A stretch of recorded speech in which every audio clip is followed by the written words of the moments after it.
Hey, Yep, there Charlie, we are. We Charlie, are on. we're live, Charlie. Yes, we are. Aloha, everyone.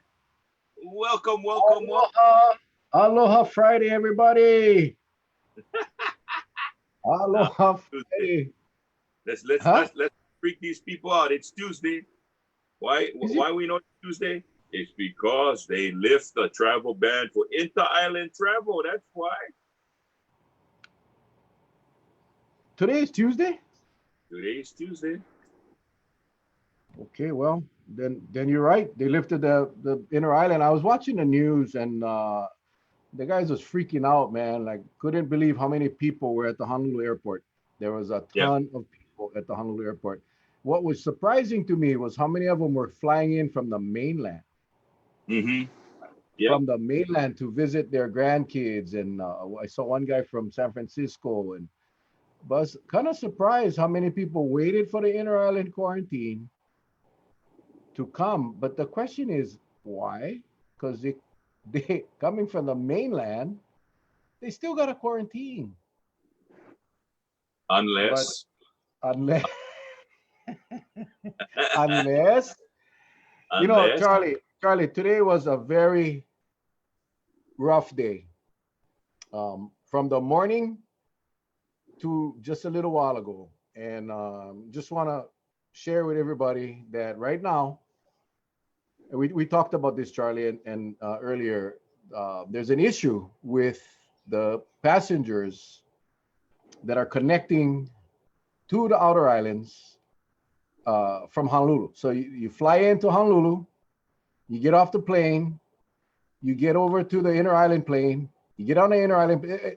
This is what we have been talking about for a couple of months now. This was our concern even during the inner island quarantine days because of the car rentals and all of that. Until they put on these bans for the car rentals and all of that. Prior to that, we were getting people that were sneaking out because they were able to rent cars. But anyway, my point is this: everybody that came through the inner island airlines after connecting on Oahu get to come right through.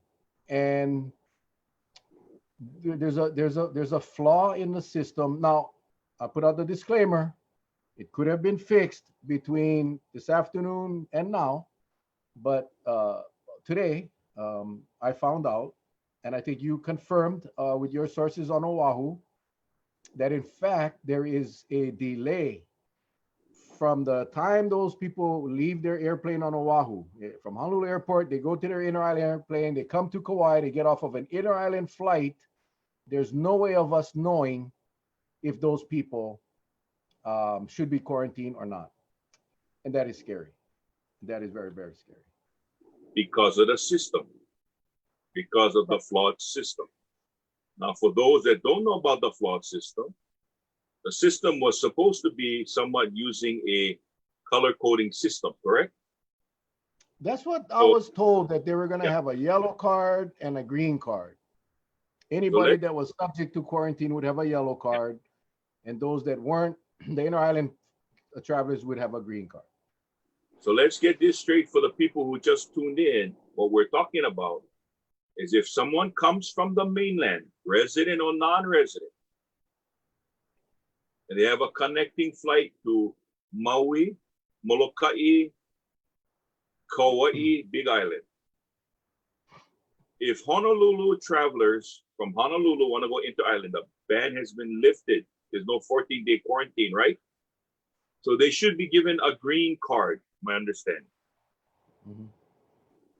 And then those who come in from the mainland connecting to an inter-island flight should be given a yellow card. So when they get off at their destination, they have to go through quarantine. That's my understanding.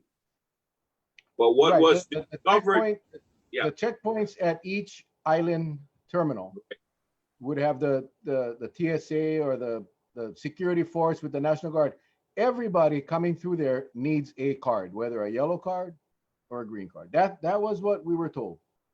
but today it wasn't the case Correct. Correct. because it's supposed to go electronically, right?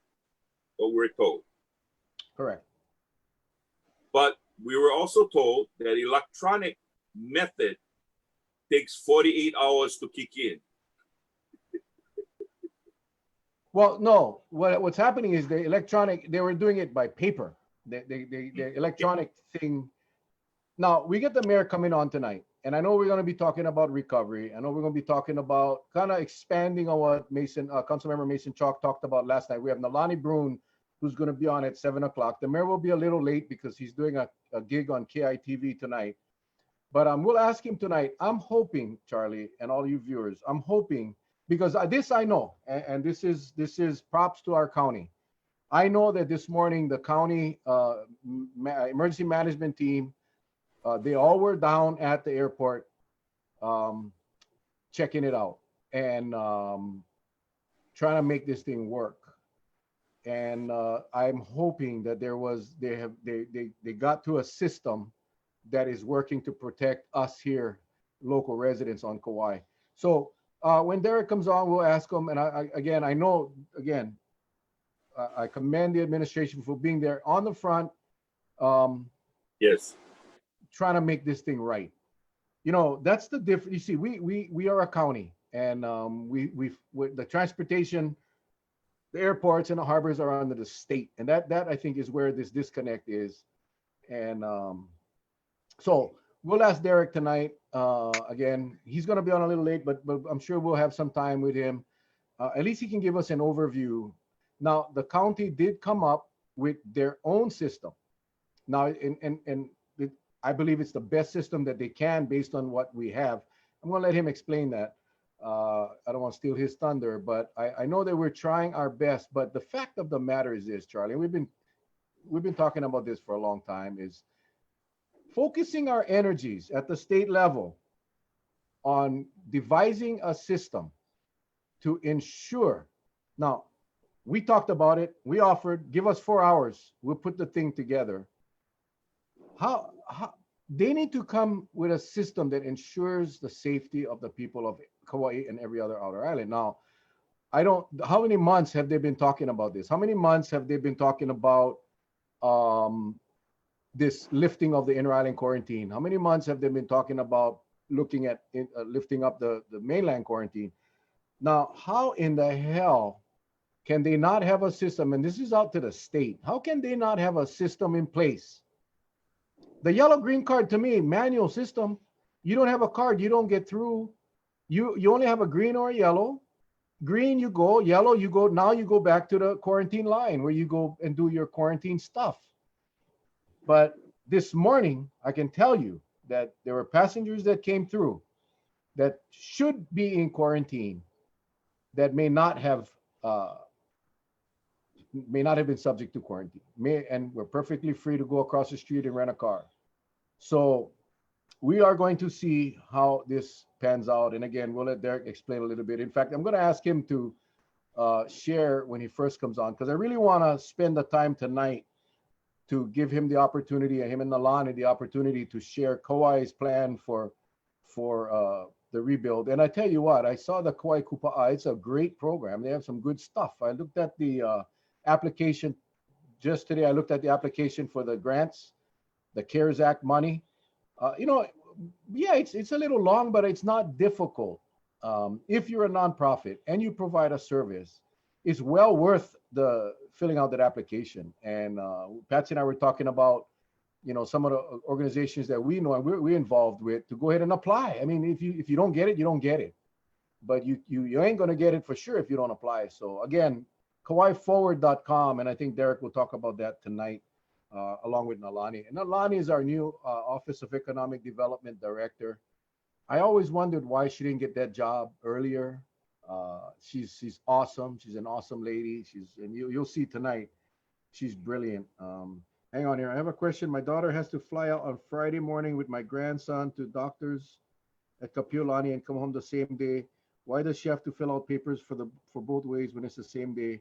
Just a process. And again, that inconvenient step has to be done to protect everybody. Now, I'm sure she's exempt. Well, there's no quarantine anymore, so I don't know if she'll have to fill out any forms. If she's flying in her island, you just fly in her island. I don't know. If there's no forms to fill. But let us know how it goes. Inner Island does fill forms. Oh, they do. Oh, that's right. You got to download that form ahead of time. That's right. Yeah. Sorry. Thank you, Charlie. Lots on my mind. You know, I like to talk about our testing that's coming up. Why? This is the deal, Charlie. Nalani is in the waiting room. This is. Go ahead. Go ahead. But the bottom line is this. We're going to go through our program tonight. And then at the end of the program, we're going to say aloha to Derek, to Mayor Kawakami, and to Nalani.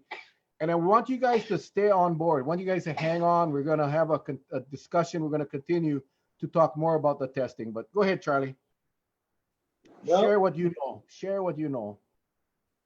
What I know is, voila, we happened to get the testing squared away. And by some unknown reason, we need to change sites. And I don't know why, but all I can say is thanks to you, Mel, and thanks to the many hands that have scrambled, because this testing is by demand by the people. Okay, the people wanted it. I'm all for it. I'm part of the testing myself too. I'm getting tested. But the place that we were originally supposed to have the testing got persuaded, and I guess I don't know for whatever reason, but they got persuaded to change their mind about holding the test. So we were able, thanks to you, to find another location, and we're going to talk more in depth at the end of the show, because it brings me to this point, and that is, when there's a majority, a good size amount of people that want the test for their own peace of mind, I don't think we should block that from anybody. I don't think that is not a call that we make. It's their choice. But when someone makes a statement to the effect that testing is not good for Kauai, boy, oh boy, I don't know where that kind of mindset is coming from. Testing is not what the people of Kauai needs right now. Yeah. Is the answer. That's what was said. We will talk about that after tonight's show. I hope you guys can stay on and hang around, because I think what you will hear tonight will be quite revealing. And I got to tell you, we listen to you. Charlie and I have been doing this now for 3 months. The whole purpose of this show was to inform and educate. We put the information out through our wonderful guests who agreed to come on our show, and we share the information with all of you. We have been bombarded with requests for months now about testing. We tried to get Dr. Miskovich over. He wouldn't come without the invitation of the mayor.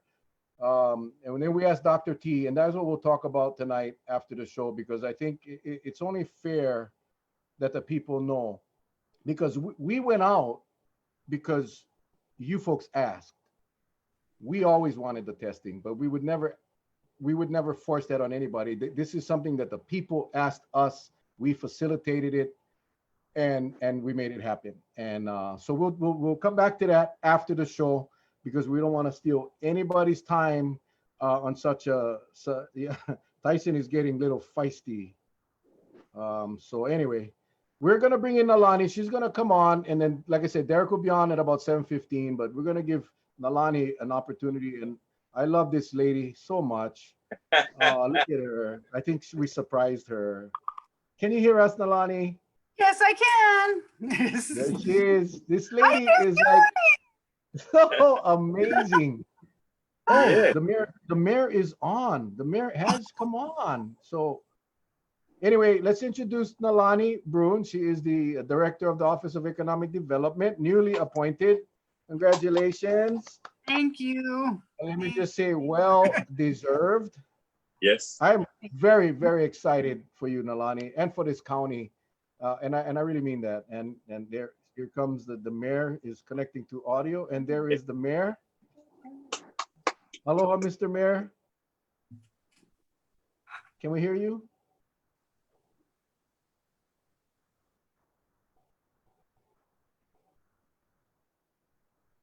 Can you hear us? no, he got it. Oh no, no, no. Yes. Yes. Derek, we don't have sound though, Derek. We don't have sound. There we go. There we go. Welcome to another Stay Home Kauai, Stay Home. Wait, that's the wrong show. This is the Mel and Charlie show. Oh man. Oh Right. shit. Now I gotta go get my stinking ukulele now, because we kind of wean ourselves off of that flatten the curve song, and then the last few nights, in fact, last night we had council member Chalk on, and when we were done, he said, "Wait, where's the song?" I came on to hear the song, so we had to go do the song. But anyway, Right on. Yeah, during this whole time, like I've just been trying to occupy like our stay home time because there's only so much Netflix one can watch. So Yeah. I could never sing, never, but I tried to like take old songs and recreate them. So I even did like, that song ALOHA. I did like a COVID, a little COVID in my jeans. there Spread we a little. go. And then I said, wait, I better not say spread a little COVID. That might not sit well, but Why? Well, that might be another shirt. That might be another shirt, Mayor. That might be don't another do shirt. that. I know you know this, Mayor, but just want to let you know that shirt sold more than twice the amount of shirts of the Mel and Charlie show shirt. That is Awesome. definitely the Yeah. best seller. Definitely the best seller. We did come up with this one here based on Tina Yamaki's Gompino Kolipuka. Still not selling as much as the Doodle Boy shirt, but as you know, You can get away with that. Like I said, like Doodle Boy, just to explain like how we grew up, and like some people like got super offended. I was like, look, I was admitting that I was that person, that kind of like, I was just trying to explain culturally, this is how we grew up, and I just gotta watch what I say because I'm glad it sold a lot of shirts, but I had like I got scolded so bad. well, I gotta tell you, Mayor, that episode I- triggered so many nice emotions in so many people because it brought them back. Cause see, no one heard that for decades. I mean, anyone in our generation hadn't heard that in decades. And once you said it, everybody got taken back 30, 40 years, even in some cases 50 years, like for Charlie. And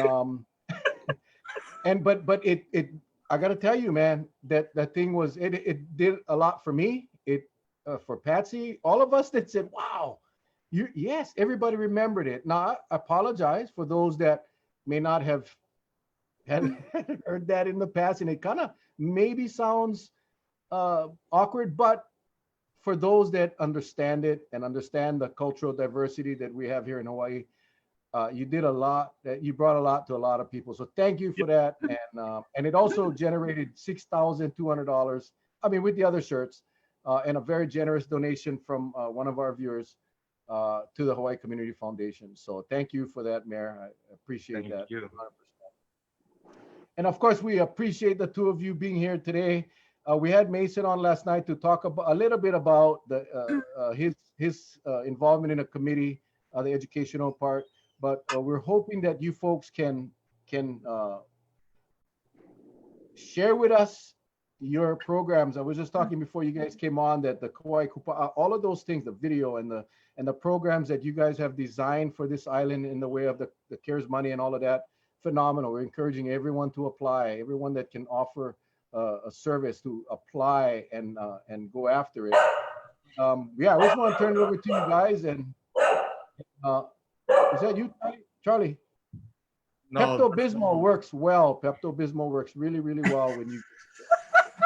But anyway, yeah, I'm going to turn it over to you, Mayor, and then you and Nalani can go for it and just let us know what the recovery is going to look like here on Kauai. well, Mel, Uncle Charlie, Nalani, thank you very much, and to everybody that's giving us your time this evening. We're very thankful. I mean, time is precious. I mean, you folks are giving up a part of your life that you're not going to be able to get back. And so for the next hour or so, we really appreciate your time. You know, very soon after we saw what was happening across the globe as far as COVID-19, we knew it was a matter of time before it, you know, showed its ugly face on Kauai. And we also knew that in any sort of disaster, it's twofold. You have the natural health and safety disaster, but then you have the economic disaster that sort of, you know, trends and follows and lingers for even longer. You know, for years after Hurricane Iniki, Big Save never got back to its pre-Iniki numbers for a while. And so we were fully cognizant of the necessity to have economic recovery systems put in place, both long-term and short-term immediate relief. And really, folks, I gotta tip my hat off to the entire team, led by, you know, our director, Nalani Brun, and of course, her team that she's been able to formulate with a number of members from our very own community, you know, some of our very own mom and pops and familiar faces, because I set what I would say is the general overtone and the vision to say, look, folks, we need short-term, immediate relief and a long-term economic recovery strategy. Here are some key points that I'd like to see you folks hit, and then you give them the latitude to operate and fulfill those goals. And you constantly check back on benchmarks that are being hit. And, you know, we're just so fortunate to have a great team to be able to take that broad vision and directive and really collaborate and come up with a product that we feel is diverse and will address some of both of those needs, both short-term and long-term. So I'll hand it over to Nalani to be able to speak more about the details in this program. So with that, Nalani, and I don't know, can I just give it over to Nalani, or do I give it back to you, Mel and Charlie, and then you hand it off? You No. can hand them off. The only thing, Nalani, because it's your first time here, you'll see Charlie and myself looking down. We're not being rude. We're still listening, but we monitor the comments and the questions on All our. right. So don't think we're rude. We just trying to keep up with. And I gotta tell you, we got like No, almost 200 people watching right now, which is incredible, and no, hundreds of just know comments that already. there's no Uncle Charlie's never rude. Mel is rude all the time. So I'm not rude, but he is. As long as we don't see you like this. No, hell no, never. Right after the show, though, it's like, but not during the. I got it down to a science. Like I can have a paper here and I can be like this, and because I'm Asian, you can't tell. It just looks like I'm an Asian studying. That's another T-shirt. That's another T-shirt. Yes.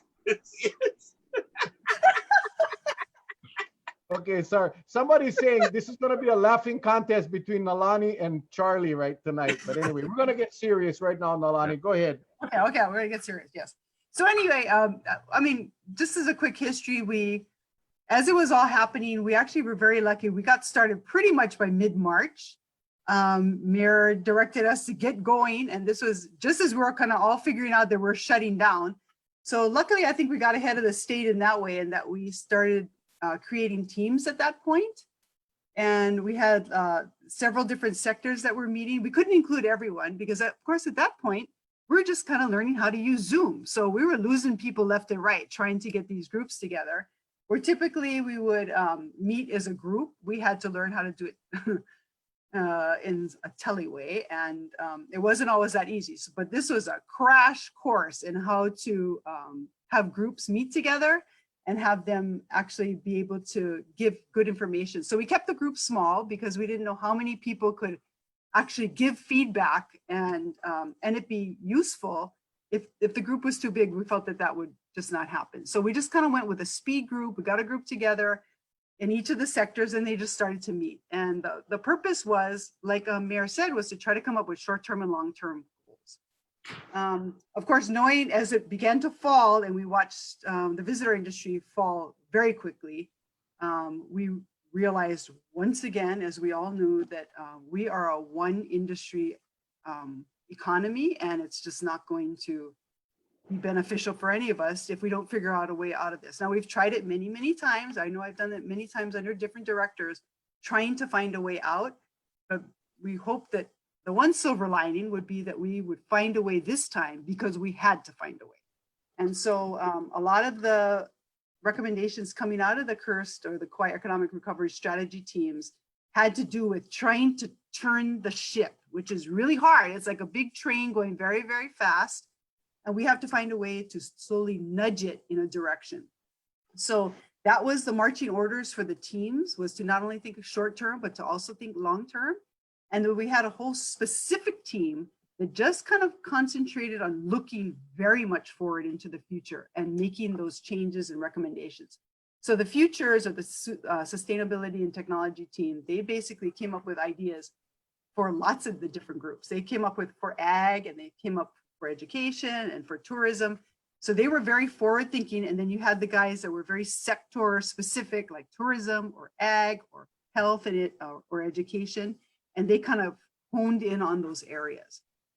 And they came up with, amazingly, a bunch of recommendations for the mayor within a month.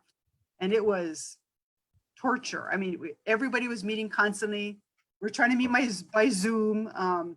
We all learned very, very quickly, which is, I think everyone on Kauai has done that. They've just had to learn how to connect in a different way, which is just so odd for all of us local people. But they did it, and they worked really hard. They came up with a fantastic report. Since then, we've put it all up on kauaiforward.com, which is the website. And by no means is it the report. It's just basically recommendations for us to move forward. So they kind of get the juices going. So now that we've got them out there, we're starting to collect comments from the community, because there's still great ideas out there. We want to encourage them to keep giving us feedback, because we know we don't have that. We don't have all the ideas, but there's great ideas out in the community. We just need them to be said. And so we can kind of vet them and figure out what we can and cannot do. So there's a bunch of different ideas. Some of the short-term ones are things like the loan program that got implemented almost immediately for the small businesses.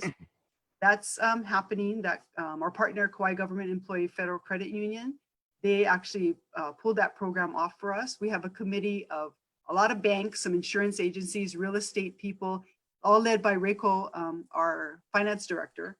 And they came up with really quick programs. So they wanted to implement now. They've got other different programs, like they did webinars on how to kind of weather COVID for finances. They also came up with a program that's coming up soon, which is the Small Business Boost Grant Program. They're coming up with the logistics on how that would work as we move forward and when we get our CARES funds. And so they've been fantastic. They just, everything they do, they immediately implement. And then we have some of the longer term ones, like, we've thought about things like, we had the issues with all the cows that are stuck here on Kauai, because they couldn't ship out. So we had well over 400 head of cattle stuck here. And we're trying to figure out, what are we going to do with all these cattle? They're too large. They're trampling around in the pastures. They're kind of ruining. We're going into summer. It's starting to become more a drought season. So it's a scary time for our ranchers. So we began to pursue, can we finish our cattle here, and actually produce a Kauai product, and at the same time be able to let our, produce a Kauai grown beef style thing. So we're heavily pursuing that, see if we can do a finished product here. There's so many great ideas that have come out of here. Of course, we've looked at broadband heavily. All the teams looked at that, from the health committee that was looking at telehealth and the importance of that now. And basically the fact that we've lost, broadband over time, when sharks bite on it under the sea, or whatever happens to it under there, or we lose connectivity, or a rat eats something, we've completely lost each other. So that's another thing that all the committees were talking about, trying to solidify that broadband so that we don't have that happening, so we can stay connected in case this ever happens again. So all different kinds of ideas like that have come out. And what's happening now is our team at OED is getting assigned each of the recommendations, and then we are assigned to track them and make sure and push them along as much as we can. And in the meantime, we're taking in comments from the community and taking in new ideas, and we'll just continue to add to the recommendations as we go, and look for funding. So that's another big part of what we do. We look for funding. We're looking at the Economic Development Administration. They have a lot of funds there, and any other places that we can find funds, including CARES. And then on top of that, probably the biggest beast in the room is how do we change the visitor industry into a different type of model? And that's taking a big team. The futures team, the people that like to look forward, they are going to be joining up with the tourism team to try to break the impasses they've had with figuring out how to manage the visitor industry. Because much that we love our visitors, there were just a little bit too many day to day, as we all know. So we need to figure out how to manage that.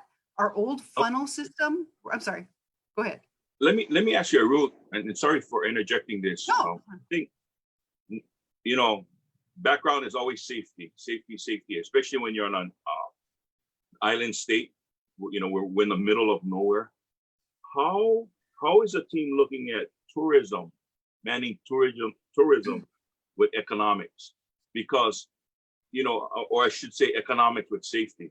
Because while we need one, we're trying to find a way of doing it safely, but I don't know if we're just missing it on a fly. It just doesn't seem to gel correctly. I mean, if you understand what I'm trying to say, I'm trying to get to the point where, we pretty much flattened this curve and what the mayor did from the onset. But now we see like many places where, if we're relying on the tourist industry, there are a lot of hotspots now and just booming over there. And it's still not worked out when they come to Hawaii, how they're going to manage that, and let alone coming over to Kauai. Has the team looked at how do you manage the safety aspects with the economic recovery portion? Yeah, Nalani, let me take a shot at this, and then you can add some layers to it. That's a good question. It's a robust question that's very complicated. Because we're managing health and safety, and yet we're looking at economic recovery, and those two components oftentimes are at a tug of war as to striking that right balance. What's that middle ground that we can start to have the scalable economic recovery, which is dependent on the visitor industry, because over the years, we've put all of our eggs into this one basket that's been providing. It's had its ups and downs, but we've always been able to fall back on our bread and butter, which is the visitor industry. Moving forward, you've probably heard of things such as the bubble concept, to identify certain countries that have been able to manage their caseload. When you take a look at countries like Japan, who just culturally, like they've been wearing masks ever since. Like we used to laugh at them. Remember, you used to see them and say, "How are these guys wearing masks?" Now, we understand. They have a culture of courtesy. They generally want to follow rules. You take a look at areas like New Zealand. So that's one concept that has been spoken about at length, primarily at the state level. You've also heard of testing protocol. We've heard Lieutenant Governor Josh Green speak about contracting with a third party private sector business to be able to do pre-testing 3 to 5 days prior to departure, have them have a positive test result, get on a plane. And you've also heard of variations where, upon arrival, they would be tested again. So there's so many different concepts as to how we can maintain a coexistence with this virus, because it is what it is. It's a virus. Mm-hmm. And you don't go to war against a virus because mankind will lose. What we do is we try to buy time for science and technology to develop antiviral medications, vaccines. But in the meantime, if you take a look at what we've been drilling people over and over again, it's best practices to maintain the health and safety of our people as we start to emerge and go about life. And that is having a good hand washing routine, not touching your face. You know, I used to be a chronic fingernail biter, which I've been able to break that habit, which is a disgusting habit. Wearing masks, you know, originally even the CDC was like, no, why are you guys wearing masks? It doesn't stop you from getting ill. That's not the point. The point is we want to add another layer of protection because we know this about the virus. You could have mild or no symptoms and be contagious. So it keeps your germs to yourself. So the only way that that mask concept works is if we have a general consensus of people sort of wearing it whenever they're in close proximity, social distancing. We understand that if we start to see positive cases, naturally, we want to avoid another disruption in our economy. So what should people do? They should go to work and try to go home. They should fall back on what we've been applying and talking about all this time to be able to manage our own behavior in response to this ongoing pandemic. So Charlie, that's a complicated question. Just for example, today, right? Inter-island travel opened up. We had assumed that there would be a process in place to clearly differentiate between visitors that are subject to the mandatory quarantine and those folks that are not subjected to the mandatory quarantine. As mayor, that's my top priority. It's our police officers and our National Guard soldiers that are out there that are in charge of determining which traveler needs to quarantine and which one doesn't. That's how we can protect our island. But the system is not ready. So what do?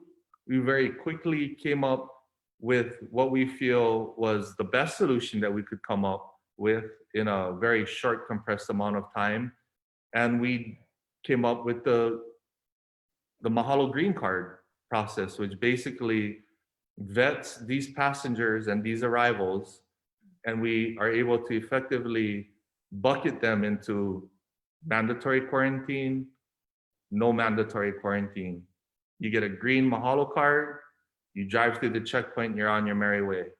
If you have traveled to the mainland or came from the mainland, you fill out another questionnaire. You are instructed on the mandatory quarantine rules, and you provide your information. Your information is verified as to your accommodation. And we have a friendly officer or National Guard soldier do wellness checks to make sure that you're okay.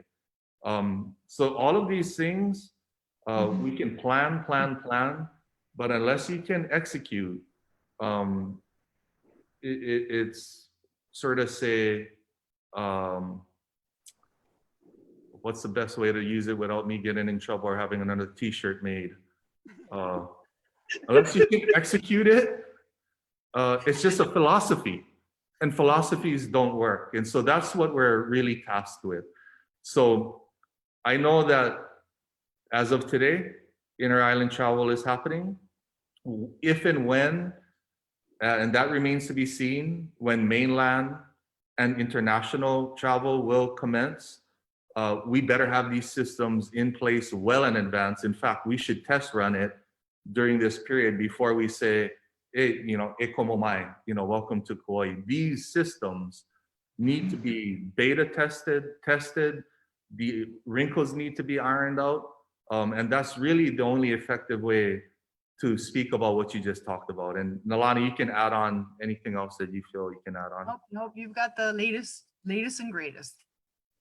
I did want to say, Mayor, we talked about it before you came on, but I wanted you to explain what you just did. And I was kind of figuring out when we're going. I didn't want to steal away from the topic at hand, but you brought it up. I just wanted to say, and again, I said it before you guys came on, that this morning when I found out that there was that flaw in the system, regarding the mainland passengers that are connecting out of Oahu, out of Honolulu Airport.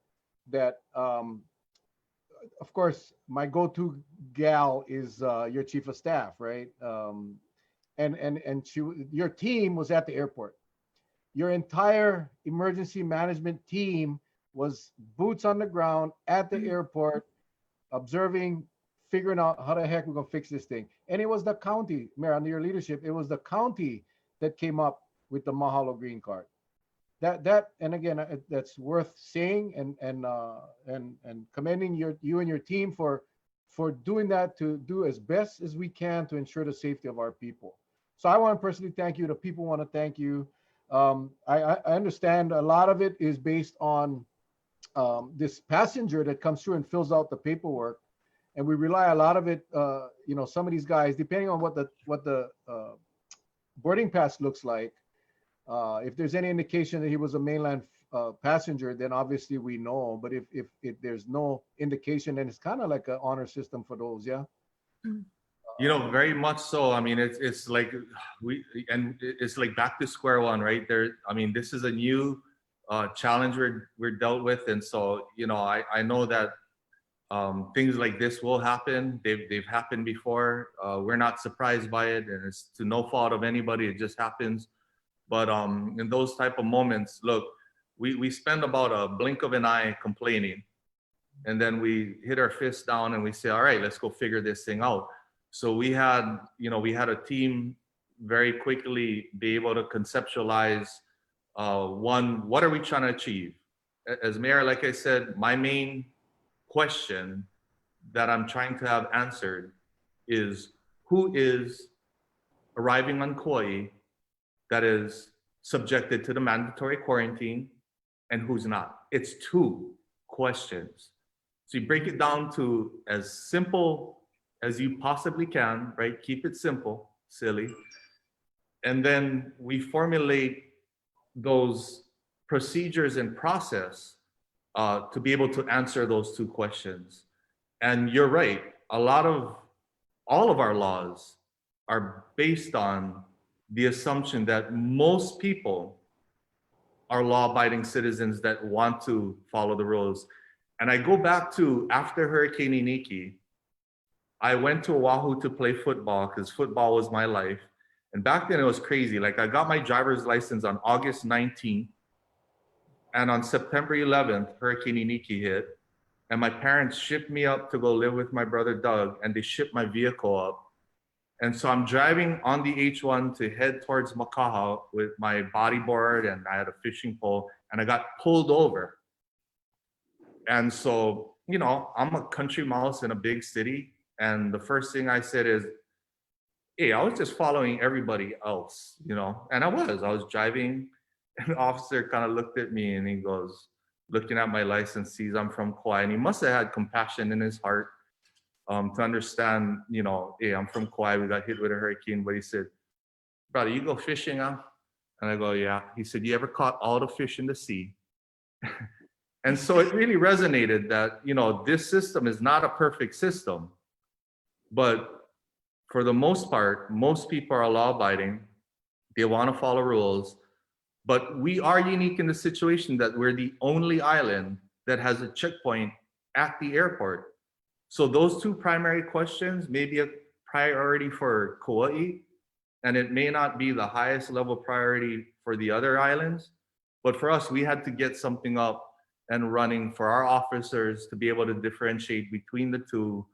And so we had our EOC team, our IMT, all in the EOC until like past 9 o'clock, getting those green Mahalo cards printed out.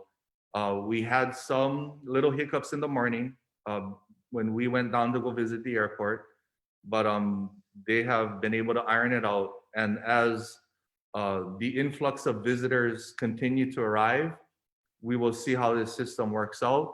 But hopefully, the system that we were hoping for is something that is digital, something that is an app-based form where somebody can fill it out on their phone, and that we can get data on Kauai in real time. Because I tell you, the current system works like this. They fill out this form, that form goes off to yonder land somewhere, They scan it and they send it over to us, and we get it about 48 hours later. And that's like a 30-minute flight from Oahu. So by the time we get this pertinent information, we're like being redundant by asking these same questions at the checkpoint. And any wasted movement is wasted energy and it's not efficient. So we hope that soon we'll have that digital-based app, which will be able to differentiate and will be much more, I guess, foolproof for anybody that's thinking about gaming the system. And we hope that that can get deployed rather quickly. So Mel, I want to thank our team. We understand that it's not a perfect product, but it was the best that we actually could get done in a rather quick turnaround time. And that was my point, Mayor. Just a mahalo you and your team for not having a meeting to have another meeting, but to get your guys together and your gals, come up with this mahalo card. Was there in the morning, which was I was very happy to hear, and then come up with a solution that it works and it will work until we can get a better system, the statewide system that you talk about. I also wanted to real quick mahalo Sue Kanoho too, because Sue oftentimes gets unfair criticism, but you know, for the last 3 months, as Charlie and I has been going through this and talking to so many people, Sue has been out there fighting for Kauai, trying to keep Kauai safe. And I just wanted to say mahalo to Sue. She's a lioness, that one. Like, Oh, I would never piss her off. oh, Yeah. New shirt, Sue the lioness Sue. But anyway, Nalani, sorry to interrupt, but I'm glad we got that out of the way. no, but wait, let me add something, because it's super complex. Like, it's not just our officers. Remember now, it's the rental car companies, because they're not allowed to rent to folks that are subjected to the mandatory quarantine. So I don't know how the other islands are differentiating between the two. And even like vacation rentals, homestays, all of those, they are prohibited from renting out to anybody that's subjected to the mandatory quarantine. And so this system was not only for our officers, but just for the general operation of our island's economy. We were like, how do these folks figure out who's who? And so it goes beyond just us. It goes into the private sector and how they're able to differentiate as well. And that's all I'll say about that. I'll zip it. Thank you. And we appreciate that. We really do. Nalani, I don't even know where we were. I think we're talking about the Rudely recovery. interrupted her. Yeah, No, Charlie, not at all. Not at all. Charlie, man. No, because we were talking about at the airport, and actually the better screening at the airport was one of the Kauai Economic Recovery Strategies recommendations from Sue Kanoho's team. So they knew how important that was. So they're doing a fantastic job trying to make sure that that happens, and it happens the right way. Pono. Let me ask you, has anybody, you know, I see questions popping up about the airlines, because the airlines plays a big part of this because they fly the people in. Have they indicated to any of the administration or even the state their role on how they would participate? Because I think they got a lot to say, right? If someone is subjected to quarantine that's coming, they'll buy the tickets. They know the person is connecting from another flight. All that information is there. Do they kind of put a red flag on their system, or they kind of step back? Do we know? So the discussion between the airline industry is primarily being held at the state level. Okay. And so that being said, from what I gather on the information that's communicated to us, at least for Hawaiian Airlines, they are on board with some sort of web-based application to be able to make sure that the counties are able to differentiate between who's coming from where and what rules apply to different visitors.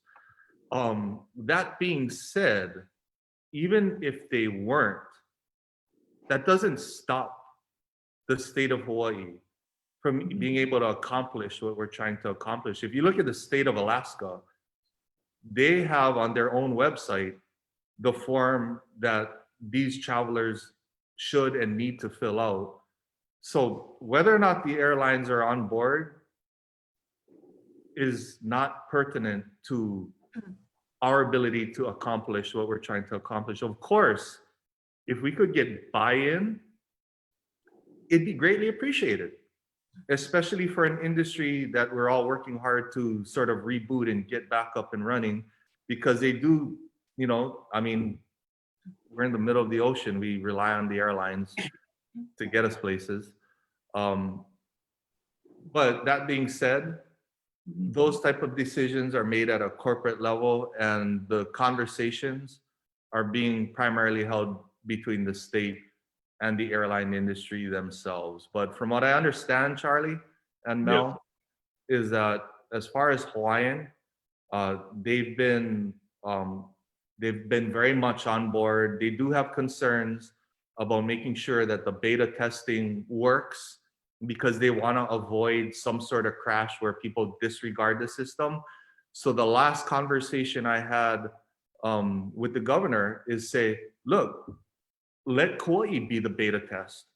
Let us apply this web-based application to the island of Kauai. We're willing, as mayor, I'm saying, Ikomomai, let's test run this system here on Kauai, because, you know, what a better place. There is no better place to beta test something besides what other people have tried to test on us than Kauai. I gotta watch what I say. I'm like paranoid now that another t-shirt's gonna be made and I'm gonna have another sit down. Well, Mary, you know, someone just posed this question on a private messenger. So he wanted me to ask you, can private car rentals, so that would be like, you know, some people, they go Uber and they transfer over to Turo. Can private car rentals drop off the car at the public parking at the airport for customers to pick it up there? I don't know. I think I'd have to ask the Department of Transportation and kind of look at the details of our rules to see if that's allowed. I wouldn't know, but I'm pretty sure. Hey, Nalani, do me a favor. Can you write that down for a follow-up? Is anybody watching this thing that's from our office? I don't know. I think they try to avoid watching what I'm going to say. Almost getting close to 200, actually 280 people. I'm sure people from your office is on, but I will tell you that the airport parking is a public parking lot. You know, you can go there and park your car. You can leave your car there. We know that a lot of people commute for work, not just here, but on Oahu. They leave a car in the parking lot, and when they commute between islands, they just pick up their car and go. The problem is not, it's not the parking lot. The problem is these operators that are operating illegal, and that is the problem. So, you know, we get bombarded. You guys all see it on Facebook, Mayor. I'm sure you get a ton of messages that of what people are witnessing. There was one by O'Reilly's auto shop auto store, where the Uber guy came up, dropped the carload of tourists off, took a picture, but not close enough where we could get a license number and any of that. But that's what we got to do. The eyes and the ears out in the public. Yep. We need to get the data and don't put them on Facebook. Facebook cannot enforce. You got to call the authorities. But it's the operators, the tour operators. Those are the ones that need to be prosecuted. Right now, Sue just came on and she said, no, it's not allowed at the airport parking, and KPD is monitoring. So for you tour operators, if you want to circumvent, you run the risk of getting caught. We're telling you now. The head of our Visitors Bureau for Kauai said, no, it's not allowed. The lion. The lion. Straight from the roar. I'm not going to argue with her. Well, okay. Well, we gotta figure out how we can, you know, when you see somebody parking in Uber in the parking lot and leaving, then that's it. You got them. But anyway, thanks, Sue. Thank you for that. Also, Sarah Blaine says, and those waiting outside of Lihue Airport are also being monitored. So, Mary, your team is top notch, boy. Mm-hmm. They got their stuff together, boy. They're doing it. Yeah, you know, we small community, so they love this island, and you know, most people know each other. So, you know, when it comes to protecting this island, they're gonna take it you know, to the next level. Because you know, that's the beauty of living in a community like Kauai. We all watch out for each other. Now let's just go get them. I almost feel like I'm sitting in a parking lot. I volunteer my time and just catch those guys. But, you I know, can see you doing that. Mayor, you hit it on the head. We are a small town community. We have been through a lot together, and we take this stuff seriously, and we don't like that when people do that. And you know, it's some of these guys are our residents, our own local residents that are doing these kinds of things. So, you know, we all gotta work together and follow the rules. And I think that's kind of what we've been trying to say for three months, is just follow the rules. Wear your mask, do what you gotta I do. know. We will be okay. But, you know, I understand people getting desperate, people struggling, people need to make money. And I think when you talked about the safety and health of our people, Mayor, and the balance of the safety and health of the economy, because if we cannot get people back to work, then the health and safety of the people become compromised. So it's an unbelievable balance that we got to try to find. It's the tightrope right there. Yeah. That's the tightrope. Nalani, can I ask you to follow up on something for me?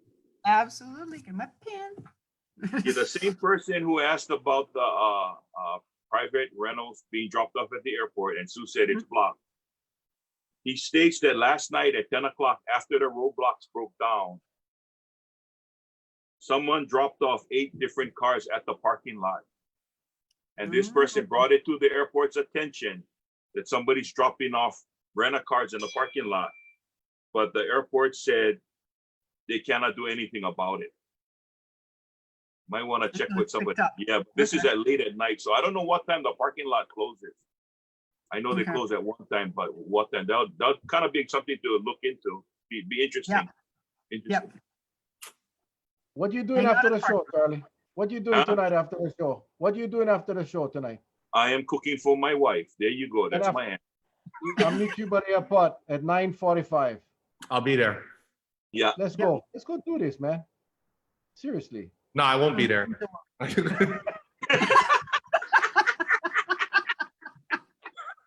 No, but I'm serious. Like, in all seriousness, like I know people.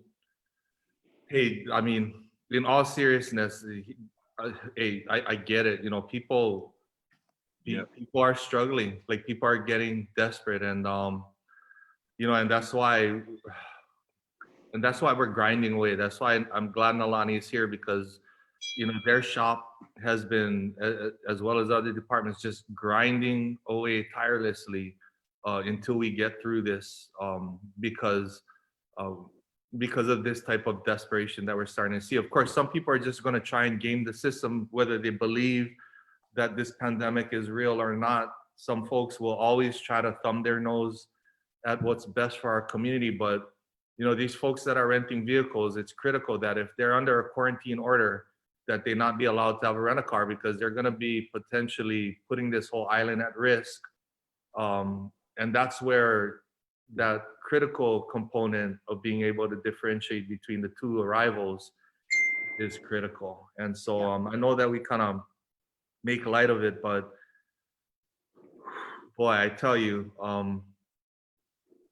we carry a weight on our shoulders, and we carry it with honor, but it is a weight to understand that the reality is that, you know, people in Hawaii and on Kauai are struggling. And I just want to assure them that we're gonna grind away until we get out of this puka, and we're not gonna leave anybody behind. This is what I'm gonna do tonight. I'm gonna go down to the airport and I'm gonna watch, and I'm not gonna call the cops. But what I'm gonna do is, any knucklehead that go park their car in there tonight, and I get one volunteer right now that had just posted, which is gonna come with me. Then we're gonna take those license numbers and we're gonna give them to the checkpoint tomorrow. So when these guys leave thinking like they're all champs, the cops will know that these clowns picked up their cars that were parked there prior, and they can all be arrested, including the owners of the car. How's that, Mayor?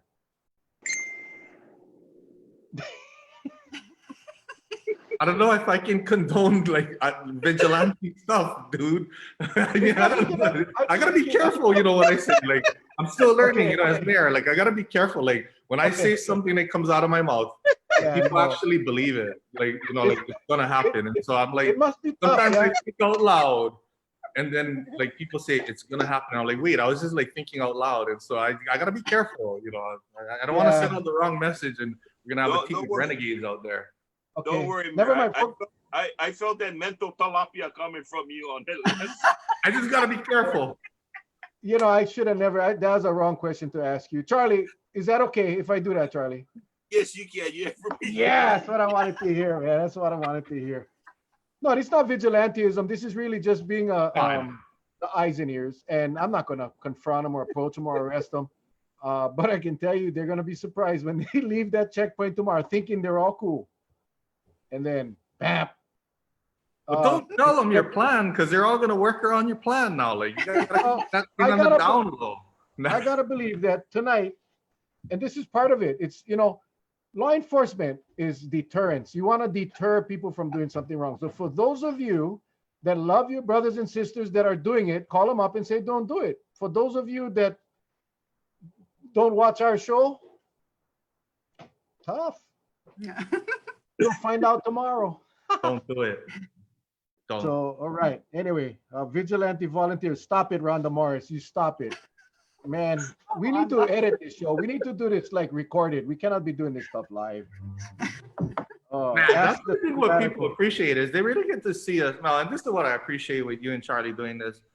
You know, it gives people a chance to just see how we really interact, you know, just as people. I mean, you know, when people see in the media and you know, on whatever it is, the campaign or at council meetings is completely different than just how we interact as people. And, you know, I mean, I get it, but I really appreciate this. And I actually really look forward to being here just because I can sort of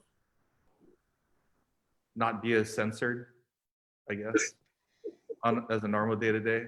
You have to maintain some level of diplomacy, but I think people get a better sense of who we are in this venue. Well, that's also, you know, that's why we get into this, we get comfortable. I forget, you know, we go back to pre-politics, you know, we've been friends longer than we've been politicians. I look, it's like we're all friends here. I forget you the mayor. I forget that you are the mayor, and it's like, holy shit, I cannot put you on a spot like that. That's not cool. Score. So anyway, let's just, all of you, pretend we never said what we said. I'm not going That to doesn't work. tonight. That doesn't work. It's an urban legend. I tried that, and people don't forget. I'm not going to the airport. Okay, Everybody. If it's in the World Wide Web, Yeah, everybody out there, it's there just remember one forever. thing. Watch the mayor's face. That's the cue. Just watch the mayor's face. Then you'll know something's up. So just keep an eye on the mayor. Does my face give off, like, do I telegraph emotions? You Yep. did. Well, at that question, you did. At that question, you did. I'm gonna work on my poker face. I'm gonna. I'm not your typical. Nah, I don't want to say it. There you go. See, you almost did it. You almost did it. Almost had another T-shirt, man. I tell you, almost had another T-shirt. I'm gonna try to reel us back in. Yes. And I'm gonna go back to Nalani because it was something that Nalani said in her when she first started to try to do her presentation. You said that we rely on tourists, but we all understand right now that maybe we get a little too many. How are we looking at right now? We have an opportunity to reset. We have an opportunity to and I'm trying to get Chipper Wickman. If any of you know Chipper, have him call me. I thought I had his number, but anyway, I want to get Chipper on. He had an amazing presentation at on the PBS Insights. He was solid, man. I mean, you talk about a guy who has his heart for Kauai. Yeah. But anyway, we have an opportunity now, and this is more for the state because, you know, the county is so limited on what we can and cannot do with tourism. But we have an opportunity now to kind of dictate the direction we go in each county. Are we looking at how are we factoring in that as maybe a capacity and trying to plan for the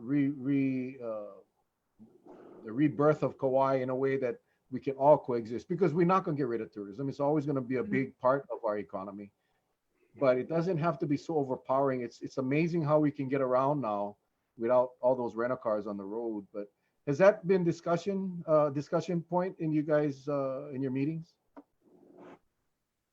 Fire Your away. call, Tom. Oh, Nah, you go first. I feel like I can't help myself. I just want to talk and talk and talk because I Let's feel. do it. No, go Nalani, and then I'll add on. Okay, I'll be real quick. Yes, absolutely. I mean, Lioness Sue and I talk about this on the daily. I think about what avenues do we have to manage the visitor industries and the visitor industry numbers. And we've looked up, of course, everything from airplane arrivals to hotel rooms, which failed us because that used to be what we used to look at.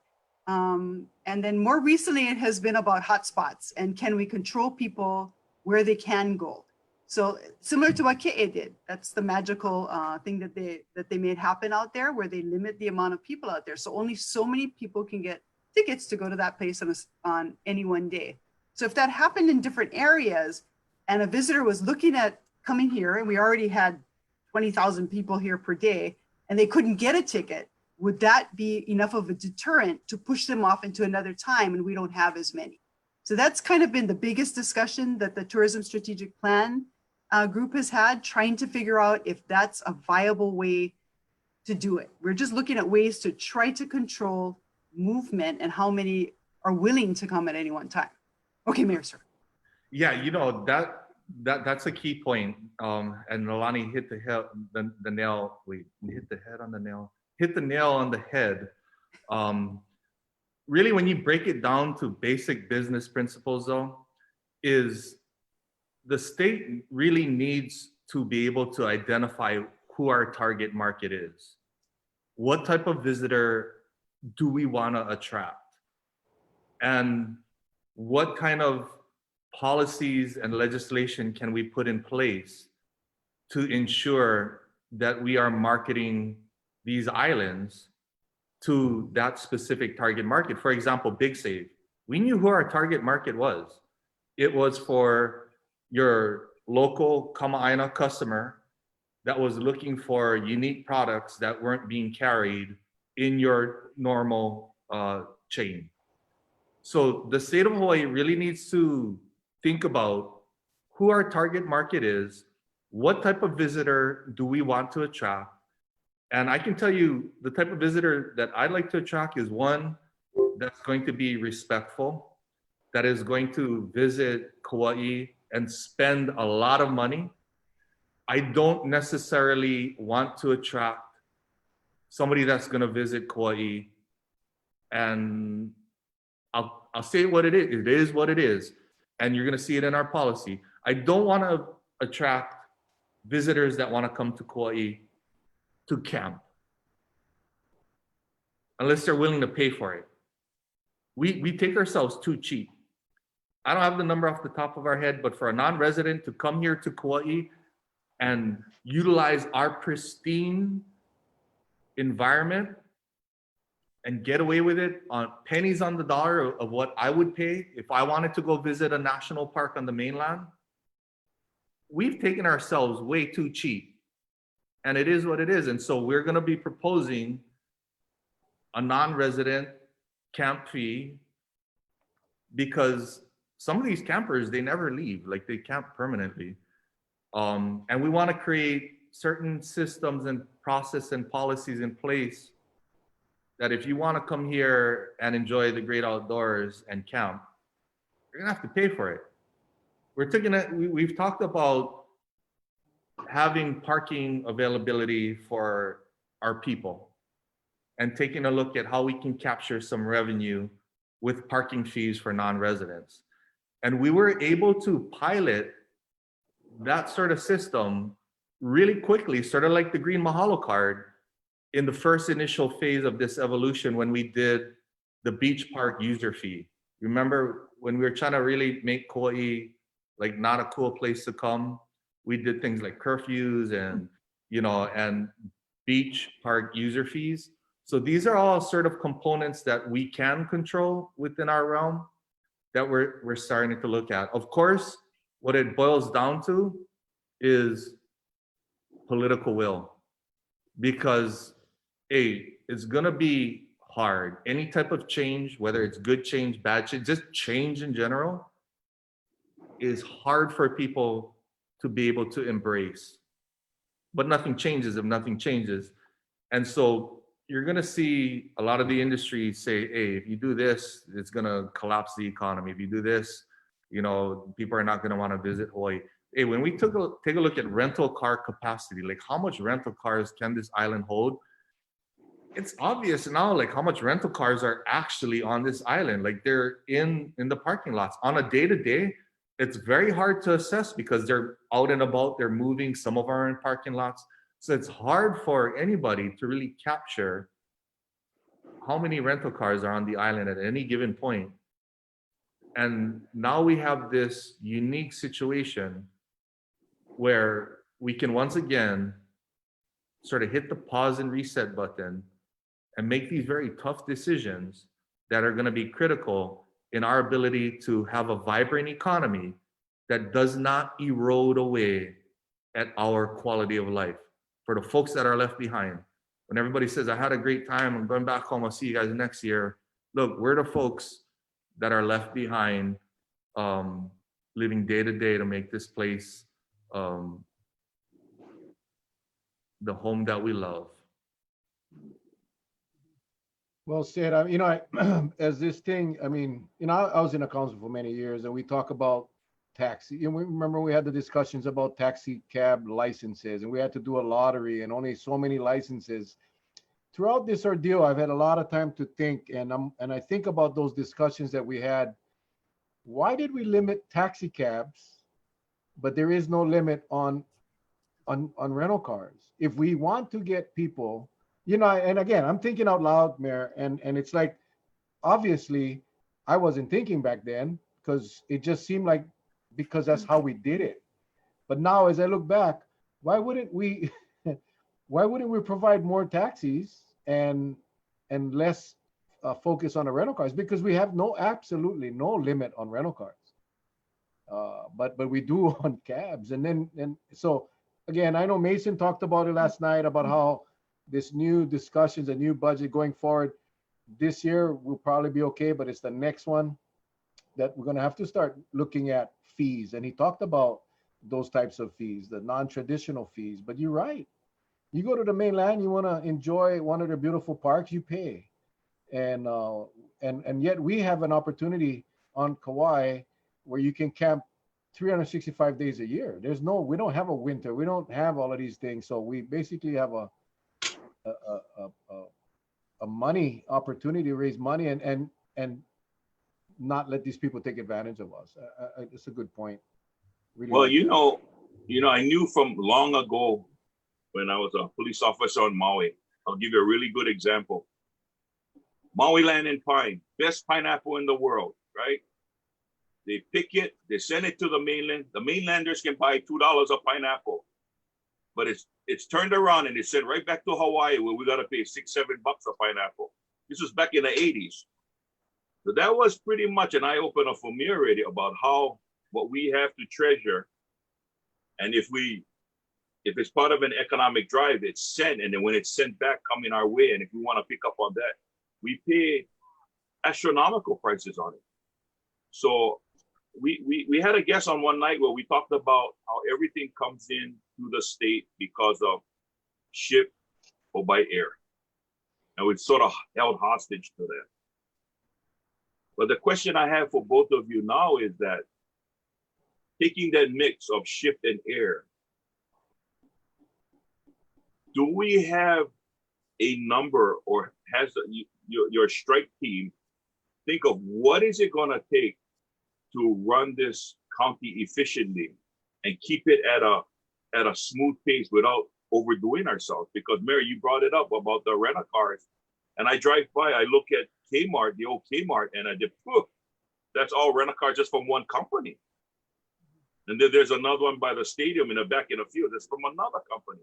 So, it's all over the place. But is there something that you folks are looking at to target what would be a comfortable number that we can manage both? I mean, I'm saying this because I hear it all the time that our kids getting ready. They're gonna move off the island. And I wish I could say I can keep the kids on the island. That boils back to the original intent when I called Nalani and said, Nalani, I need your help. It goes back to the fundamental question, how can we deploy incremental societal changes in our economy that allows this community to get acclimated to a new directional shift?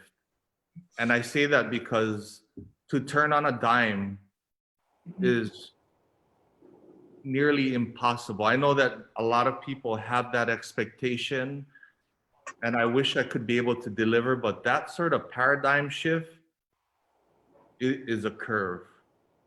And when we take a look at the long-term economic recovery strategy team that's looking long-term, the future, and they're taking a look at what type of broadband and IT infrastructure do we need to have in place with the redundancies so that if a cable gets severed, we're not cut off.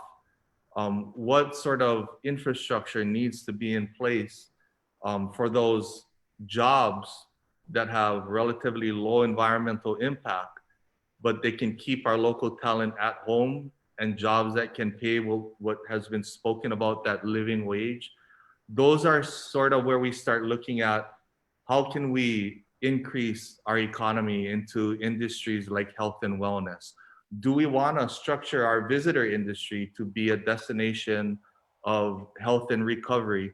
Do we take a look at how we can increase manufacturing locally? Because you take a look at history, CNH Sugar, fail, having to ship our cattle off island so that they can be finished and then shipped back to us as porterhouses is not the best model for our island as far as getting our best bang for our buck.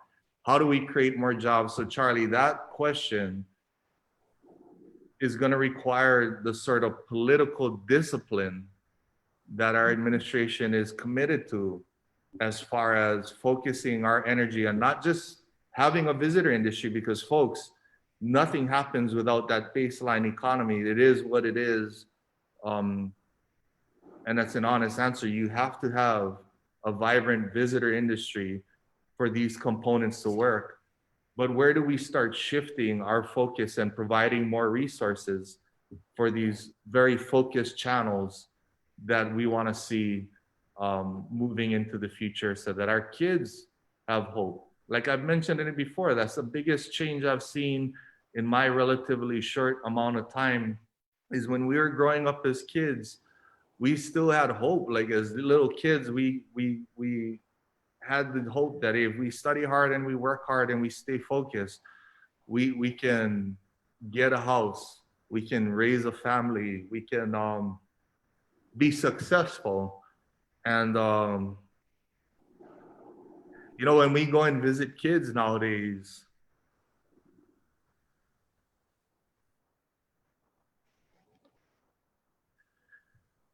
you start to see an erosion of that hope that we used to have. And, you know, that drives us. That emotion drives us to grind. Good. I know the feeling, my friend. You know, we got two of our kids in Oregon,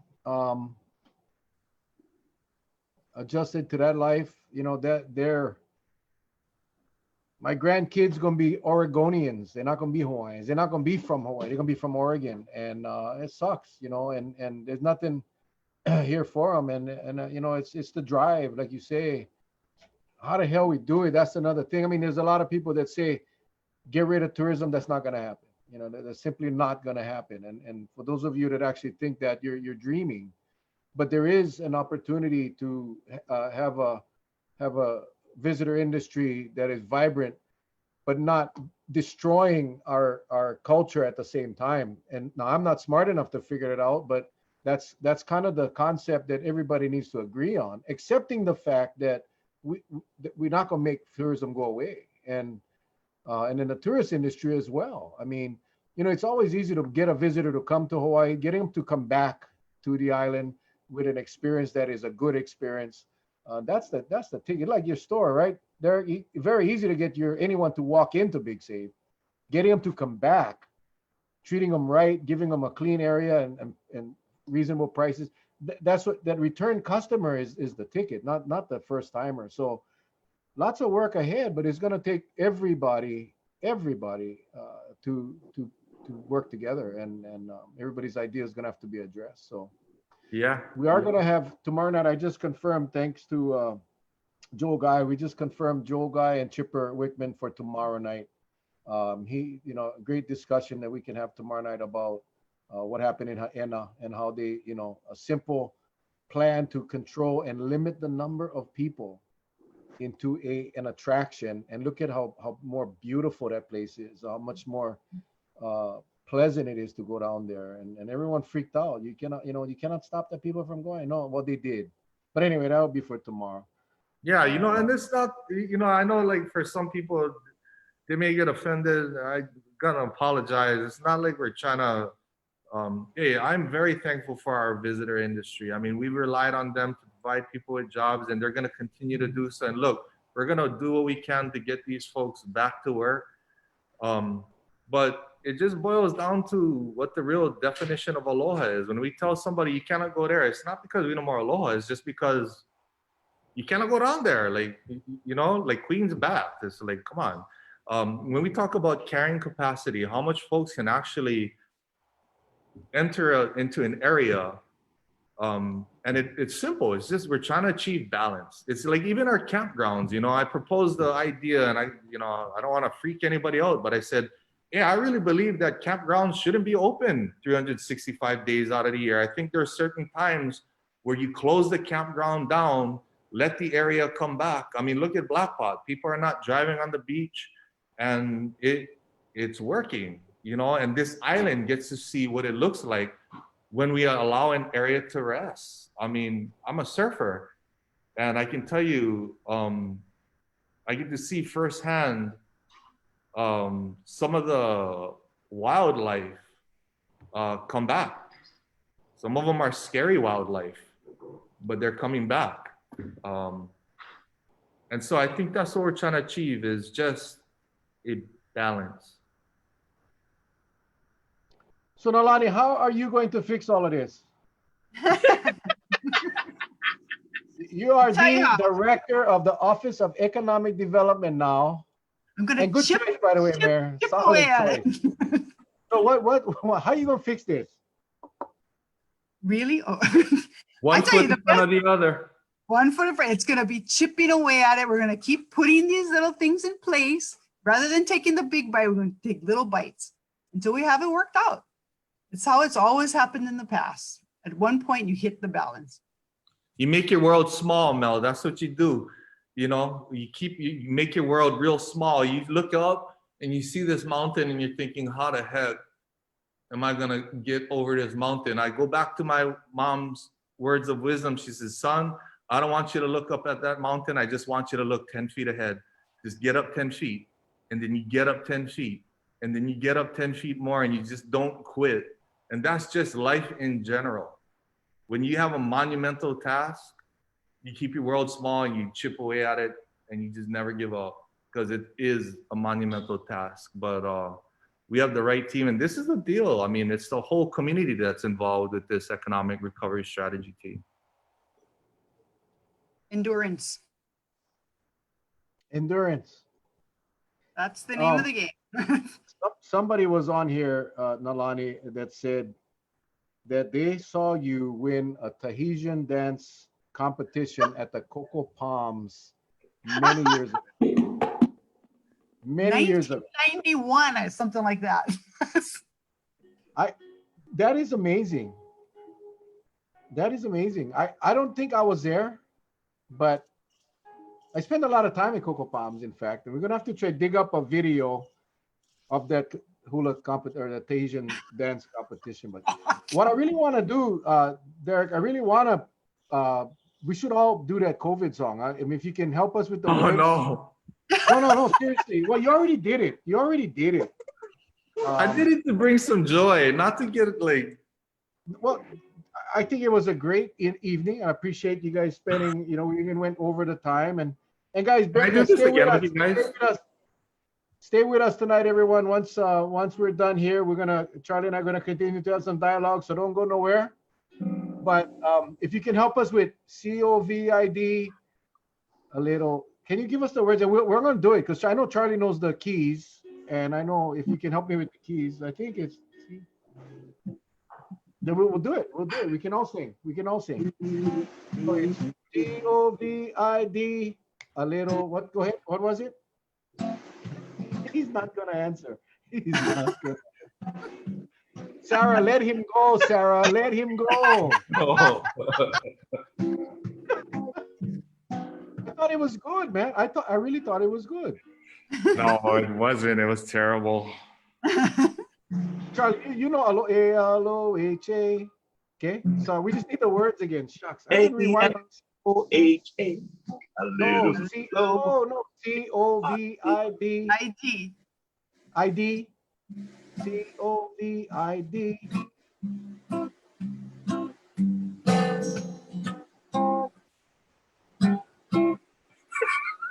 He's not doing it. COVID. I know, but I forgot the rest. A little COVID in my what? Knee? COVID, a little COVID in my genes. Oh, geez. Antibody testing for you and me. There we go. Right on. We gotta do it together. Oh, Huh?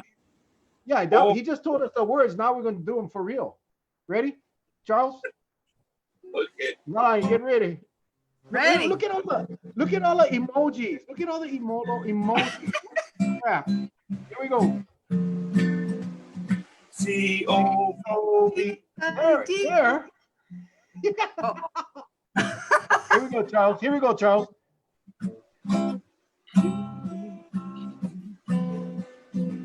Okay, sing the song. No, I don't know where to start. Start.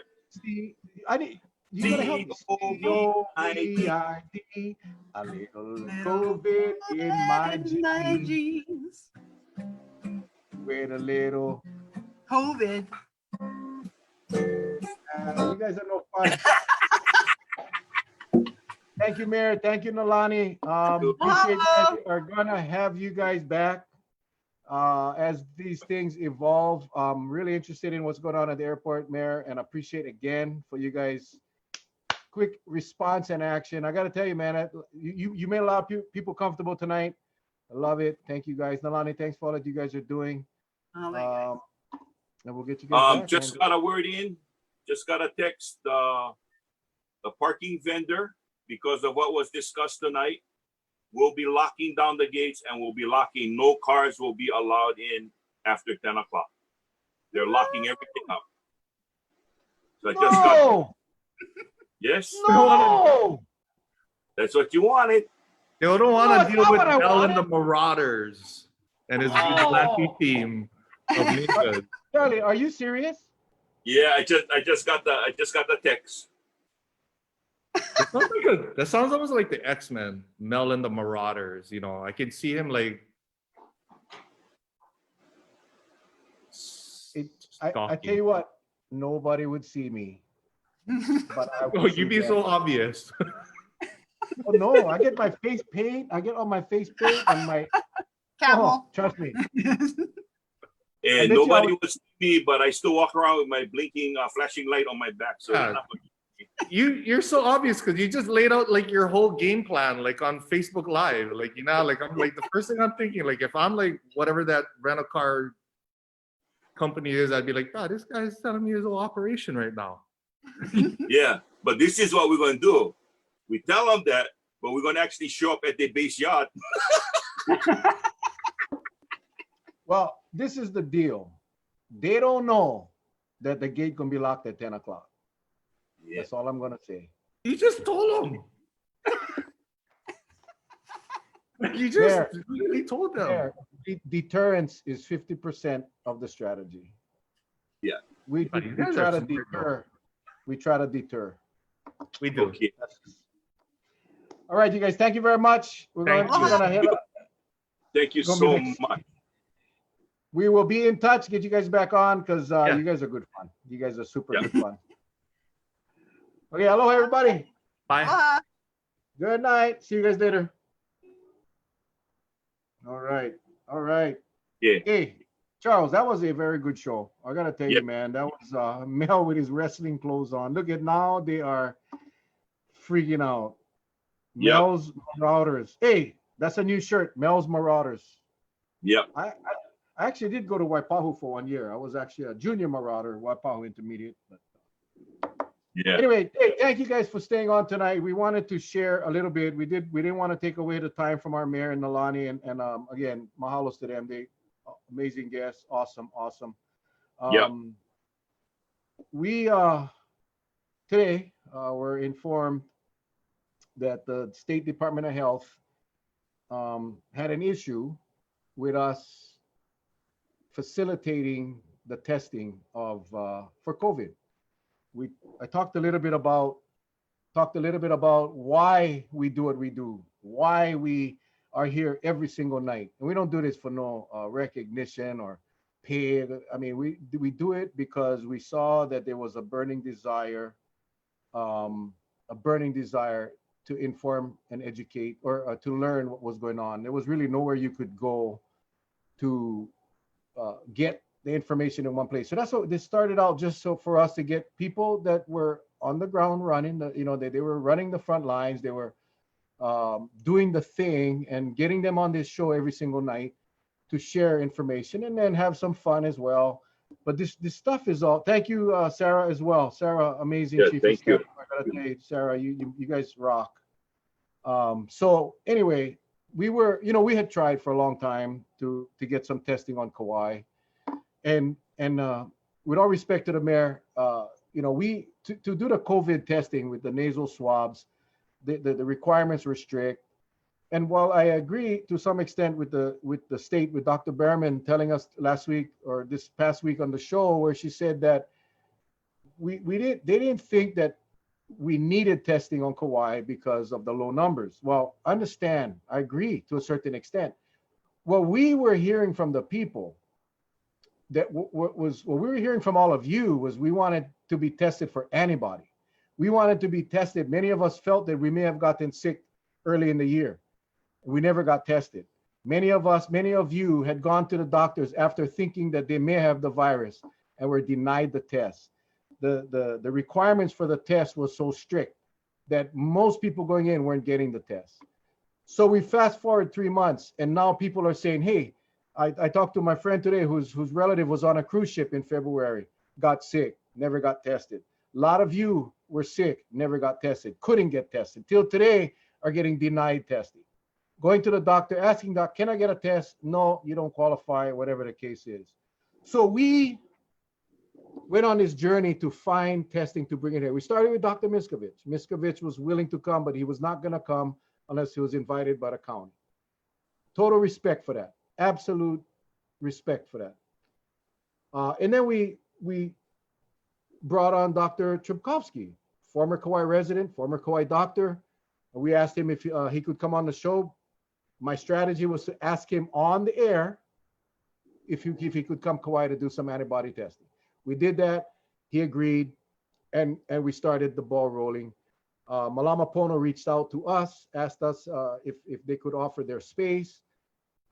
We gladly accepted because they have a clinic with 3 testing rooms.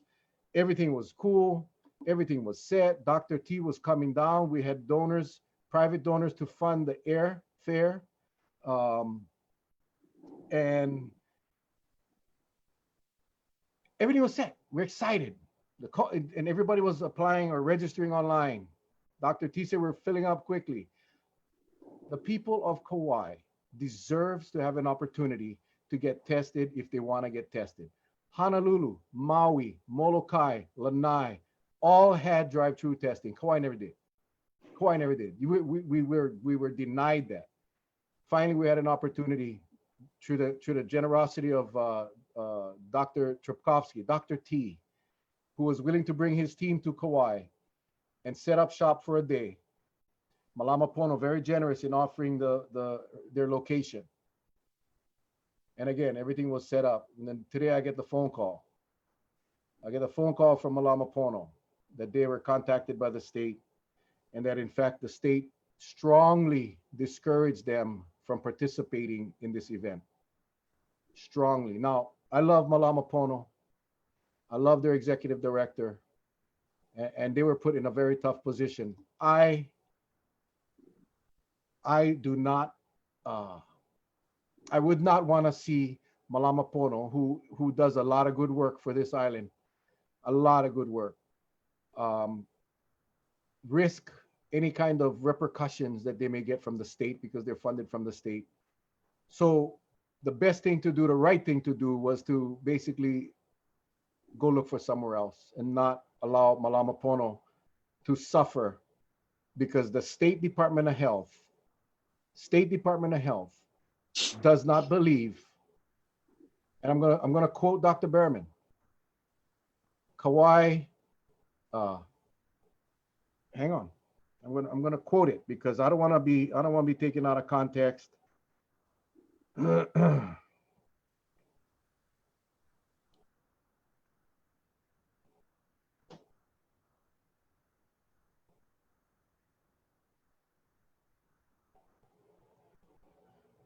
I need to let you know that this is not something our community needs at this time and is not a good use of resources.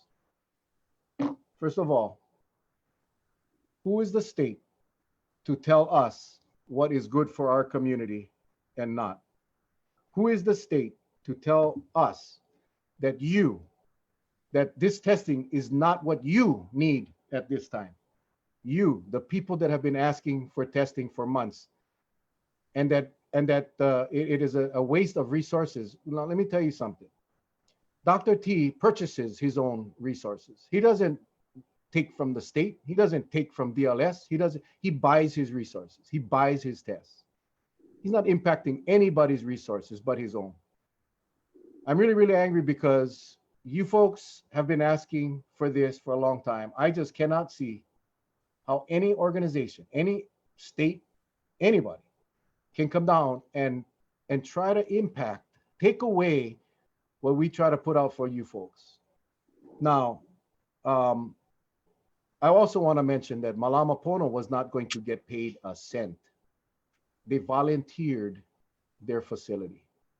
Volunteer.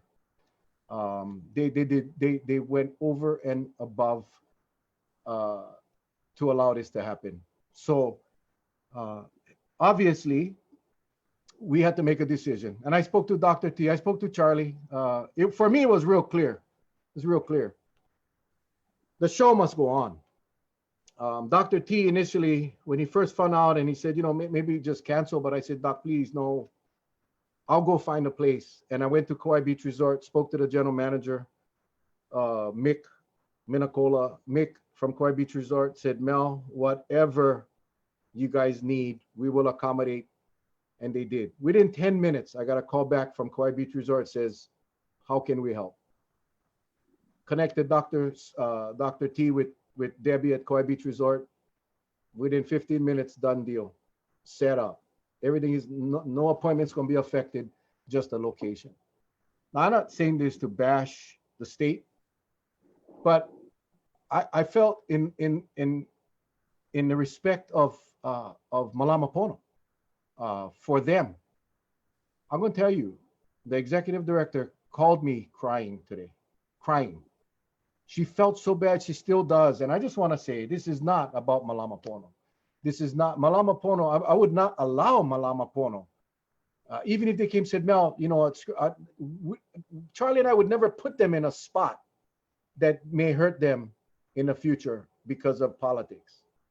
So we just go find another place, and so the testing will be done at Kauai Beach Resort. That is what Aloha is. That is what community is. When shit happens, somebody steps up. Well, picking. Yeah. I want Charlie. I'm afraid because Charlie was as angry as I was, and this is why. And let me just last thing, Charlie, real quick. Mm. We had Dr. Berman on the call on the show, and she made a case about why we shouldn't be doing COVID testing, the swab testing. We are not. Swab testing will be done if you test positive on an antibody. We are trying to facilitate an opportunity to provide all of you peace of mind. Those of you that need that peace of mind, it's going to be here on Wednesday. We're not stopping. We're going. We're going to finish this. And I just needed to get that off my chest. Okay, Charlie, I'm sorry. Just so the viewers, you know, there's about 185 or 195 of you on watching right now. Just so you understand, when we did have that meeting and it was documented, we were told that the state no longer participates with the testing. Alluded to that fact. We understood why. When Mel and I sat down to discuss, there's a lot of people out there that want to get tested to see if they have the antibody. Remember this, the state don't dictate to you what you can and cannot do with your body. You want to go get a test? Because she even said, you want to go get a test? Go see your doctor, okay? So we put a test together, only to be distracted and being told that, oh no, you're not putting good use to the resources. Whose resources is it? It ain't yours. The people of Kauai wants to know, and we're giving the people of Kauai that opportunity. So right now, the waste of resources is saying something like that to make the people of Kauai upset. That's all I can see. So all I want to say is, people, do not get upset. Thanks to Brother Mel, and thanks to a very generous donor, they're going to fly the team over. It's still as planned on Wednesday, the 24th. So if you got your appointment, we're just changing sites. We're going to go to a hotel in the central area at the Kauai Beach Resort. Okay, we're going to have signs up where you go, and it's going to be real simple. You enter one way and you leave through the lobby, so nobody crosses. Okay, but we'll see how that thing plays out. But I want everybody to know, don't be afraid, because I'm going to tell you this. Both Mel and I have been ex-cops. We know that when you get your back against the wall and you got nowhere to go, you got to fight your way out. We're going to fight for you folks because this is what you wanted. And I'm going to tell you something. I personally signed up to take 2 tests, regardless if one come out negative. I'm going to take it anyway. That's on my dime. You know, that's on my dime. And even if it's not covered by anything, I'm going to pay for the damn thing because it gives me the peace of mind. It gives me the peace of mind that, hey, I did it, voila. And then you know what's good about it too? If you take the antibody test, like Dr. Chapovsky said, he compared the same results with Queens Medical Center just to show how accurate their test is. 99% accuracy. That's pretty damn good. But what this is going to do is wherever you live on the island, I don't know who else from the west side is going to take that test. But once I get my result done, and it shows that if I should have gotten the antibodies, that means I got infected with it, I can represent the west side and say, hey, the thing was on the west side because I haven't gone anywhere. The thing is on the west side. And if it has nothing, then I can tell you west side is pretty clean. We got to be watchful. That's why these antibody tests are done. It gives us a snapshot of where this thing could have been, and we can keep our eye on it. But right now, you know for a fact, we've been asking this from the state. They don't want to give us that kind of information. Well, guess what? It's going to happen now. That's all I got to say. A lot of you guys are asking how you can get the test. I want to make something very, very clear. Charlie and I we're not getting paid for this. I don't want people to think we're getting a kickback per test. We're not getting paid. Nothing. We felt testing, widespread testing, as everyone else in the world felt was important. From day one, and if you folks have been following this show, you know, from day one, we have been told by the Department of Health that testing wasn't important. That in fact, testing does nothing for the state. And I know they're going to be watching this broadcast, and I really don't care. Dr. Behrman, I respect you as a doctor. Like I told you in my communication, I can only ask you to embrace this effort to provide peace of mind to the residents of Kauai that have been begging for this. So for those of you that want to get the test, you don't need a doctor's paper. Okay, number one, I see a lot of you posting, I went to my doctor, I couldn't get. You don't need a doctor's paper, but you do need to register online, doctorsofwaikiki.com. Doctorsofwaikiki.com. You will submit your information. You're gonna submit a copy of your driver's license and your insurance card, and then you will check in on the 24th at your appointment time. They're gonna come in and do a finger stick test. If you test negative, you've never been exposed to the virus, you're on your way. If your antibody test comes back positive, that means you have been exposed.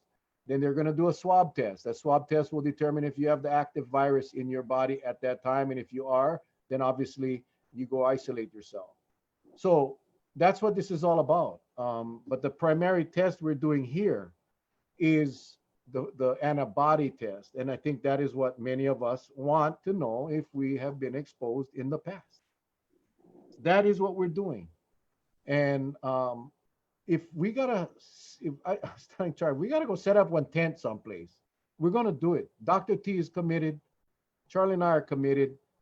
And Malama Pono, Misty keeps texting me. She's so sorry. I'm gonna tell you, if you guys, or any of you, look for a charity to donate to, and she's probably gonna be pissed off for me to say this, but you know what? Consider Malama Pono. They stepped up. They stepped up. And it's unfortunate what happened to them, and it's unfair what happened. But consider Malama Pono when you guys figure out your annual contributions to charity. Well, let me do say, for those of you that are asking, how do you do it? As Mel mentioned, the website, doctorsofwaikiki.com. Once the website pops up, you gotta read the boxes carefully, because they're gonna ask you. There's gonna be certain boxes, and look for COVID testing. June 24, because June 24 has been set aside for Kauai COVID testing. You click on that box. The next box will have an information sheet, first name, last name, email. Then you go down to the next paragraph. It's going to ask you questions. Have you been tested before? Have you traveled within the last so many months? Have you been in contact with anybody who has COVID? They'll ask you all of that. You just answer appropriately, okay? It's going to ask you about your employer. Even though it doesn't pertain to it, just put in your employer. First name, last name, your address, and your phone number. Then it's going to ask you to upload the front and back of your insurance card, the front and back of your driver's license. To do that, when you hit that upload button, it's going to open up a screen that has Google Drive, Facebook, and all of that. The very top is going to look like an icon of a laptop. If you hit that, you will see a screen that says drag and drop with a plus sign. If you hit that plus sign, it will open up a screen that shows you that you can take a photo. You can take a photo from your library, or if you have a file on your computer that has a picture of your thing, you're going to take a photo. Just make sure your photo is lined up so they can read the numbers. Snap it, and it's going to ask you whether you want to use that image or not. Say yes, it'll upload. So you do that for front and back of your insurance card, front and back of your driver's license. It's simple as that. It took me about less than 10 minutes, and I did it. Your medical insurance will cover the cost. You do have to pay your copay. I know some of you are asking about the cost. So there is a copay, typically $20. If you don't have insurance and you want to get tested, then the cost, including the tax, is $49.99. $49.99, $50. CARES Act money pays for a lot of the testing, but without insurance, $49.99. That's with the tax. So if you don't have insurance, just make sure you have your cash or your credit card with you when you get over there. Again, this isn't a fundraising event for the doctors of Waikiki. I think they make a whole lot more money if they stay in Honolulu at their clinic. They're doing this for us. They're doing this because Dr. T has a you know, a big part of his heart is still here on Kauai. He lived here. He had his practice here. So we really appreciate the doctors of Waikiki for doing this. Yes. I really do. And again, Malama Pono, you know, cannot say enough for them, for Misty and her team over there. And then of course, Kauai Beach Resort. You know, this is the kind, one phone call. We just called KBR. In fact, I drove. I was so pissed off. I drove to Kauai Beach Resort. And the manager wasn't in. I called him and he called me right back. Again, Mick Minacola. That's community. That's aloha. That's love for your community. And again, you know, if it sounds like I'm rambling, I am, because you know what, I appreciate these people, because you know, for a moment I thought we were not going to be able to do this event, and I wish we could have done this event months ago. But you know, there's no better time than right now, and there's many of you that need that peace of mind. So you know, Charlie and I are just glad to be able to facilitate this, and we'll be there. We'll be there to see all of you. We'll be there to sign autographs. I don't know about autographs. I'm thinking about what shirt to wear. I don't know if I'm wearing the Doodle Boy shirt. Yeah, I think Doodle Boy shirt, or the Okolepuka shirt, or maybe just the Mel and Charlie shirt. I don't know. I don't know. Yeah, Doodle Boy. Charlie, I want to thank you, bro, for being there for me when I get pissed off. Charlie, I called Charlie and I said, bro, you're not going to believe what. And Charlie, I'm not going to repeat what Charlie said, but I'm going to tell you, he blew a few gaskets, and but everything worked out. Everything, yep. You know, barring any kind of state restraining order against Mel and Charlie and Dr. T, the show will go on. The show will go on. So everybody, make sure you guys go and register doctorsofhawaii.com, and we'll see you. Doctors of Waikiki. What did I say? What did I say? Oh, Doctors of Hawaii. Yeah, Waikiki. No, Doctors of Hawaii. If you go to, I mean, if Doctors of what? Doctors of Honolulu. What is it? Waikiki. Doctors of Waikiki. If you go to Doctors of Hawaii, it's a pregnancy test. It's a pregnant. Oh shit! I gotta tell you, this show exhausts me, but I have so much fun. Tomorrow night, Chipper Wickman and Joe Guy, they're gonna be talking about what we're doing on what we've done on the North Shore to limit the number of tourists that gets over there. If you didn't watch PBS Insights, Chipper is a heck of a dude. Him and Joe, great partners in this. We'll have fun tomorrow night. Thursday and Friday, I don't know yet. We got to go figure out who. I get on. I talked to him today, but my good friend, former Senator Brickwood Galateria, he has a kupuna program that they've been airing for all the kupunas, and I think he'd be a very important resource to have. Talk about our seniors, especially in this time of this pandemic. We're going to try to get him on either Thursday or Friday. So keep our fingers crossed. Keep our fingers crossed. Roger Dodger. Well, I think that about does it, my man. Appreciate you guys all staying on late tonight. I got to go get ready. I got to go put on my monkey suit for go head out to the airport and go catch all those bad guys. And people think I'm joking. I'm not. Troy, get ready, buddy. I'm coming. And we'll let you guys know how it goes tomorrow night.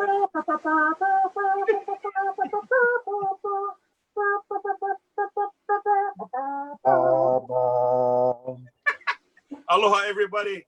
Love you guys. God bless. Stay safe. We will see you guys tomorrow night at 7 o'clock. Aloha.